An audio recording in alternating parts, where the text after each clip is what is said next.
Parallel Lives of Famous Greeks and Romans, by Plutarch.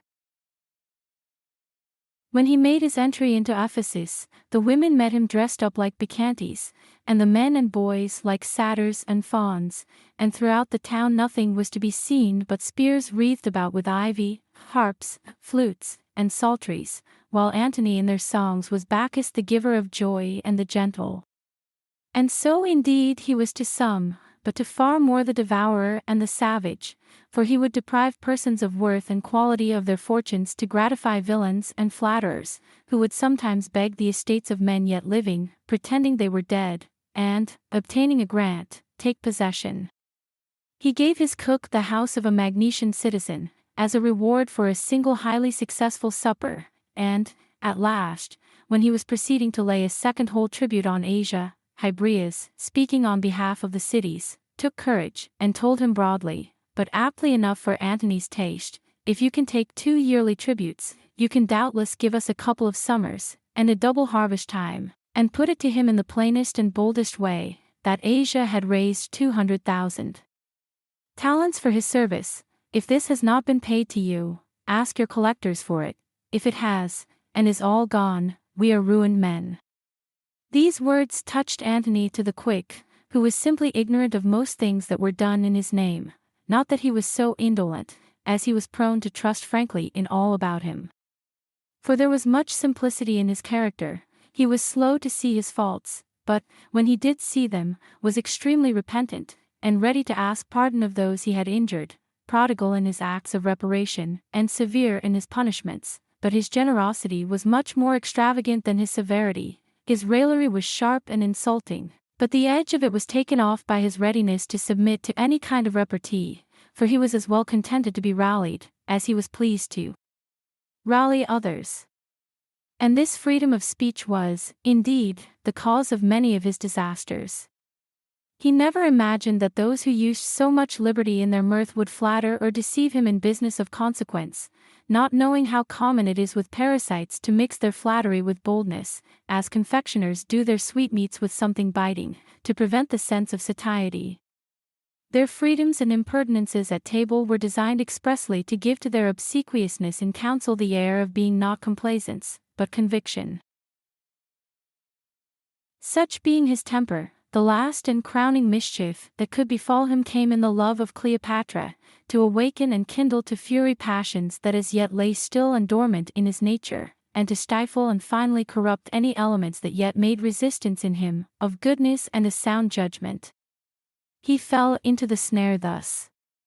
When making preparation for the Parthian war, he sent to command her to make her personal appearance in Cilicia, to answer an accusation, that she had given great assistance, in the late wars, to Cassius.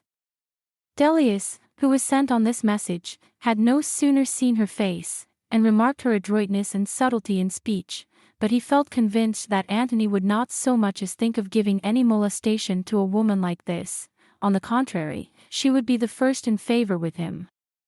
So he set himself at once to pay his court to the Egyptian, and gave her his advice, to go, in the Homeric style, to Cilicia, in her best attire, and bade her fear nothing from Antony, the gentlest and kindest of soldiers. She had some faith in the words of Dellius, but more in her own attractions, which, having formerly recommended her to Caesar and the young Cnaeus Pompey, she did not doubt might prove yet more successful with Antony.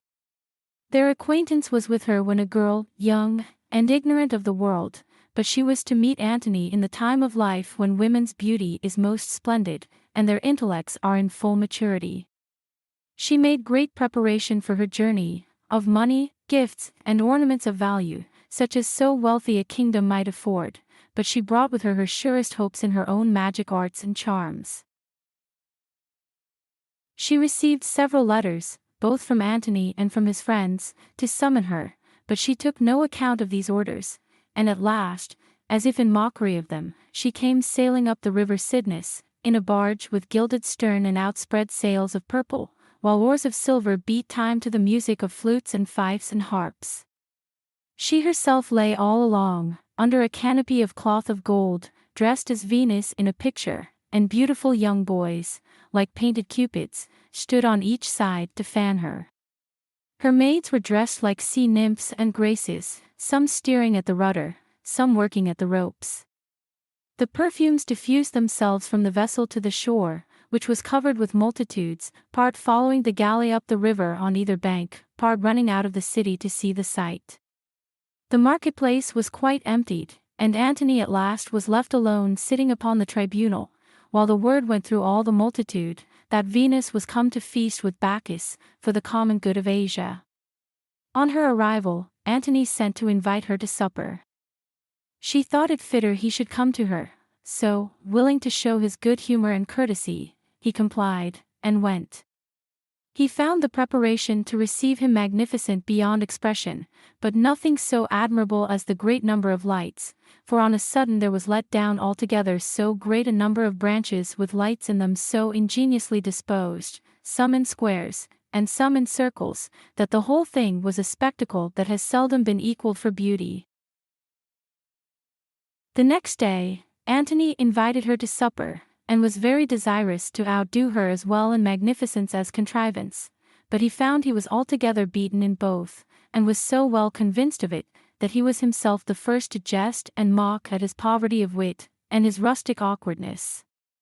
She, perceiving that his raillery was broad and gross, and savoured more of the soldier than the courtier, rejoined in the same taste, and fell into it at once, without any sort of reluctance or reserve. For her actual beauty, it is said, was not in itself so remarkable that none could be compared with her, or that no one could see her without being struck by it, but the contact of her presence, if you lived with her, was irresistible, the attraction of her person, joining with the charm of her conversation, and the character that attended all she said or did, was something bewitching. It was a pleasure merely to hear the sound of her voice, with which, like an instrument of many strings, she could pass from one language to another, so that there were few of the barbarian nations that she answered by an interpreter. To most of them she spoke herself, as to the Ethiopians, Troglodytes, Hebrews, Arabians, Syrians, Medes, Parthians, and many others, whose language she had learnt, which was all the more surprising, because most of the kings her predecessors scarcely gave themselves the trouble to acquire the Egyptian tongue, and several of them quite abandoned the Macedonian. Antony was so captivated by her, that, while Fulvia his wife maintained his quarrels in Rome against Caesar by actual force of arms, and the Parthian troops, commanded by Labienus, the king's generals having made him commander-in-chief, were assembled in Mesopotamia, and ready to enter Syria, he could yet suffer himself to be carried away by her to Alexandria, there to keep holiday, like a boy, in play and diversion, squandering and fooling away in enjoyments that most costly, as Antiphon says, of all valuables, time. They had a sort of company, to which they gave a particular name, calling it that of the inimitable livers. The members entertained one another daily, in turn, with an extravagance of expenditure beyond measure or belief. Philotas, a physician of Amphissa, who was at that time a student of medicine in Alexandria, used to tell my grandfather Lamprias, that, having some acquaintance with one of the royal cooks, he was invited by him, being a young man, to come and see the sumptuous preparations for supper. So he was taken into the kitchen, where he admired the prodigious variety of all things, but particularly, seeing 8 wild boars roasting whole, says he, "Surely you have a great number of guests." The cook laughed at his simplicity, and told him there were not above 12 to sup, but that every dish was to be served up just roasted to a turn, and if anything was but 1 minute ill-timed, it was spoiled, and, said he, maybe Antony will sup just now, maybe not this hour, maybe he will call for wine, or begin to talk, and will put it off. So that, he continued, it is not one, but many suppers must be had in readiness, as it is impossible to guess at his hour. This was Philotas' story, who related besides, that he afterwards came to be one of the medical attendants of Antony's eldest son by Fulvia, and used to be invited pretty often, among other companions, to his table, when he was not supping with his father. One day another physician had talked loudly, and given great disturbance to the company, whose mouth Philotas stopped with this sophistical syllogism: in some states of fever the patient should take cold water. Every one who has a fever is in some state of fever, therefore in a fever cold water should always be taken. The man was quite struck dumb, and Antony's son, very much pleased, laughed aloud, and said, Philotas, I make you a present of all you see there, pointing to a sideboard covered with plate. Philotas thanked him much, but was far enough from ever imagining that a boy of his age could dispose of things of that value. Soon after, however, the plate was all brought to him, and he was desired to set his mark upon it, and when he put it away from him, and was afraid to accept the present, What ails the man? Said he that brought it. Do you know that he who gives you this is Antony's son, who is free to give it, if it were all gold? But if you will be advised by me, I would counsel you to accept of the value in money from us, for there may be amongst the rest some antique or famous piece of workmanship, which Antony would be sorry to part with. These anecdotes my grandfather told us Philotas used frequently to relate. To return to Cleopatra, Plato admits 4 sorts of flattery, but she had 1,000. Were Antony serious or disposed to mirth, she had at any moment some new delight or charm to meet his wishes. At every turn she was upon him, and let him escape her neither by day nor by night. She played at dice with him, drank with him, hunted with him, and when he exercised in arms, she was there to see. At night she would go rambling with him to disturb and torment people at their doors and windows, dressed like a servant woman, for Antony also went in servant's disguise, and from these expeditions he often came home very scurvily answered, and sometimes even beaten severely, though most people guessed who it was. However, the Alexandrians in general liked it all well enough, and joined good-humoredly and kindly in his frolic and play, saying they were much obliged to Antony for acting his tragic parts at Rome, and keeping his comedy for them. It would be trifling without end to be particular in his follies, but his fishing must not be forgotten. He went out one day to angle with Cleopatra, and, being so unfortunate as to catch nothing in the presence of his mistress, he gave secret orders to the fishermen to dive under water, and put fishes that had been already taken upon his hooks, and these he drew so fast that the Egyptian perceived it. But, feigning great admiration, she told everybody how dexterous Antony was, and invited them next day to come and see him again. So, when a number of them had come on board the fishing boats, as soon as he had let down his hook, one of her servants was beforehand with his divers, and fixed upon his hook a salted fish from Pontus. Antony, feeling his line give, drew up the prey, and when, as may be imagined, great laughter ensued, Leave, said Cleopatra, the fishing rod, General, to us poor sovereigns of Pharos and Canopus. Your game is cities, provinces, and kingdoms. Whilst he was thus diverting himself and engaged in this boy's play, 2 dispatches arrived, one from Rome, that his brother Lucius and his wife Fulvia, after many quarrels among themselves, had joined in war against Caesar, and, having lost all, had fled out of Italy. The other bringing little better news, that Labienus, at the head of the Parthians, was overrunning Asia, from Euphrates and Syria as far as Lydia and Ionia. So, scarcely at last rousing himself from sleep, and shaking off the fumes of wine, he set out to attack the Parthians, and went as far as Phoenicia, but, upon the receipt of lamentable letters from Fulvia, turned his course with 200 ships to Italy. And, in his way, receiving such of his friends as fled from Italy, he was given to understand that Fulvia was the sole cause of the war, a woman of a restless spirit and very bold, and with all her hopes were that commotions in Italy would force Antony from Cleopatra. But it happened that Fulvia, as she was coming to meet her husband, fell sick by the way, and died at Sicyon, so that an accommodation was the more easily made. For when he reached Italy, and Caesar showed no intention of laying anything to his charge, and he on his part shifted the blame of everything on Fulvia, those that were friends to them would not suffer that the time should be spent in looking narrowly into the plea, but made a reconciliation first, and then a partition of the empire between them, taking as their boundary the Ionian Sea, the eastern provinces falling to Antony, to Caesar the western, and Africa being left to Lepidus. And an agreement was made, that every one in their turn, as they thought fit, should make their friends consuls, when they did not choose to take the offices themselves. These terms were well approved of, but yet it was thought some closer tie would be desirable, and for this, fortune offered occasion. Caesar had an elder sister, not of the whole blood, for Atia was his mother's name, hers Ancharia. This sister, Octavia, he was extremely attached to, as, indeed, she was, it is said, quite a wonder of a woman. Her husband, Caius Marcellus, had died not long before, and Antony was now a widower by the death of Fulvia, for, though he did not disavow the passion he had for Cleopatra, yet he disowned anything of marriage, reason, as yet, upon this point, still maintaining the debate against the charms of the Egyptian. Everybody concurred in promoting this new alliance, fully expecting that with the beauty, honor, and prudence of Octavia, when her company should, as it was certain it would, have engaged his affections, all would be kept in the safe and happy course of friendship. So, both parties being agreed, they went to Rome to celebrate the nuptials, the Senate dispensing with the law by which a widow was not permitted to marry till 10 months after the death of her husband.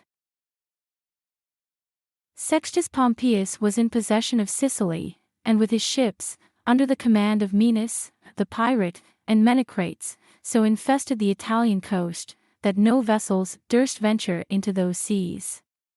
Sextus had behaved with much humanity towards Antony, having received his mother, and she fled with Fulvia, and it was therefore judged fit that he also should be received into the peace. They met near the promontory of Misenum, by the mole of the port, Pompey having his fleet at anchor close by, and Antony and Caesar their troops drawn up all along the shore.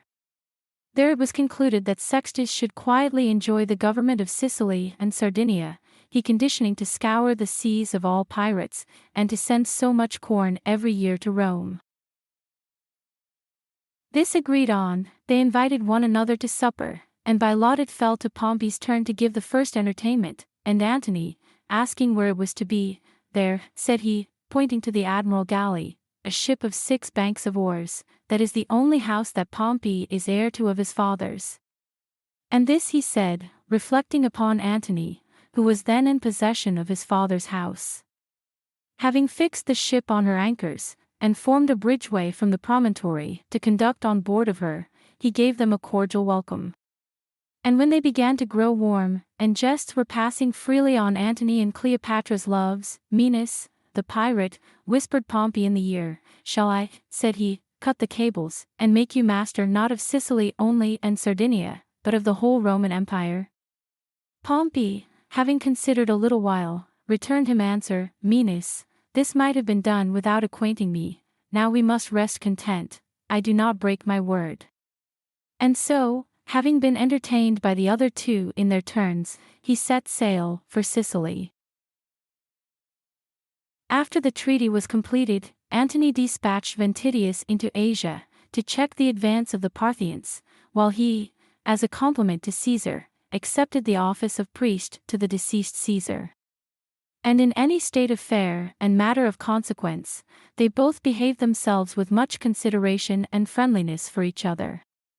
But it annoyed Antony, that in all their amusements, on any trial of skill or fortune, Caesar should be constantly victorious.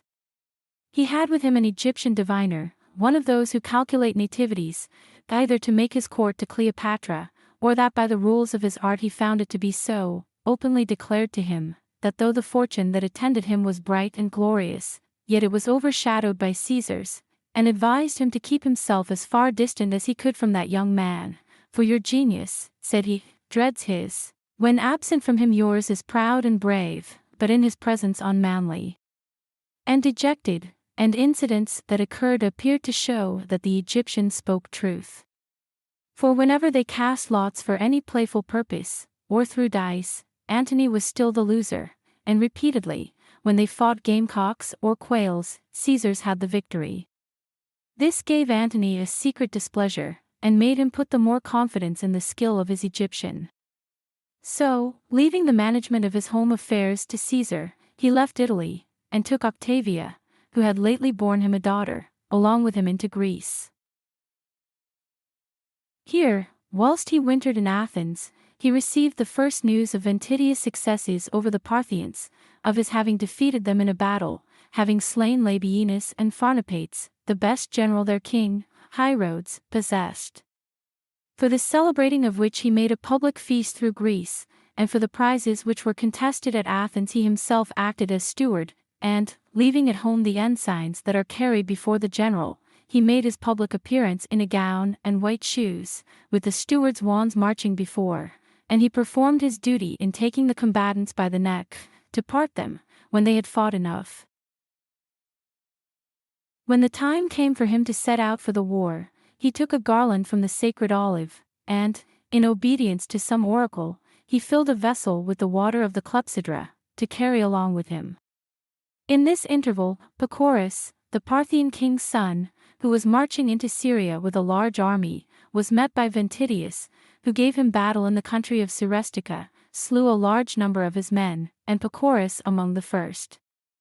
This victory was one of the most renowned achievements of the Romans, and fully avenged their defeats under Crassus, the Parthians being obliged, after the loss of 3 battles successively, to keep themselves within the bounds of Media and Mesopotamia.